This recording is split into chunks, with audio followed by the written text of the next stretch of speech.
All right, I'm going to show you what I believe to be the only design flaw in Eugene Stoners Masterpiece. I'm going to show it to you here in a minute, but first I want to show you how I got to that point. This is an Anderson lower I'm going to use as a demonstration. This is the Anderson lower for the Anderson versus Colt comparison I was working on until I got sick with pneumonia, and I will get back to that soon.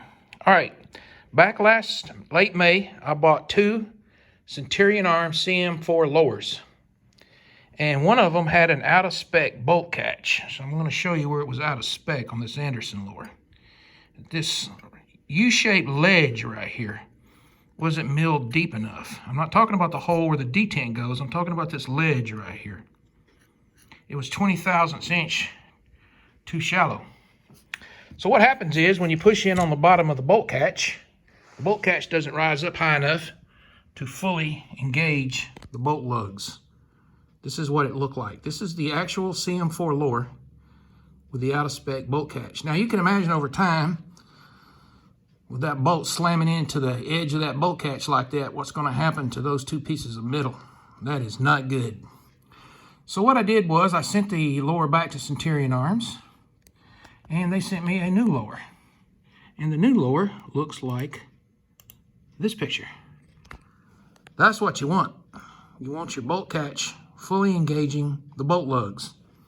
Now that first picture, that lower would cycle. I'm sure. I never tried it, but I'm sure it would cycle.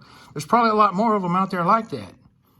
So what you want to do is you want to lock your bolt back and then visually inspect to make sure the bolt catch is fully engaging the lugs. I had quite a few emails with Corey about this. Let's go here.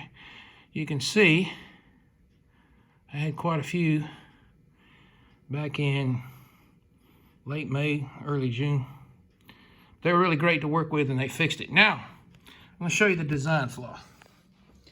So what I'm going to do is I'm going to set the iPhone down here for a second.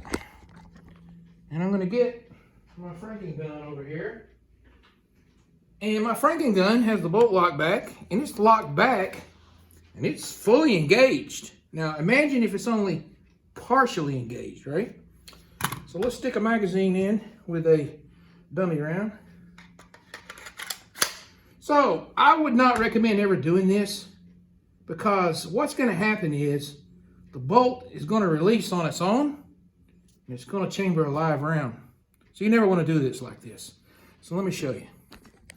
So you got it like this, and you go, and you just set your gun on the ground, and oh, it just chambered a live round. It's a good thing these AR-15s don't slam fire except extremely rare conditions. But that can be a little unnerving. You can replicate this at home. Lock your bolt back. You can slap the back of the stock with your hand, set it straight up and down like I just did, and it's going to release the bolt. To me, that's a design flaw. Well, maybe not, but I don't think they ever considered that when they were originally designing the weapon.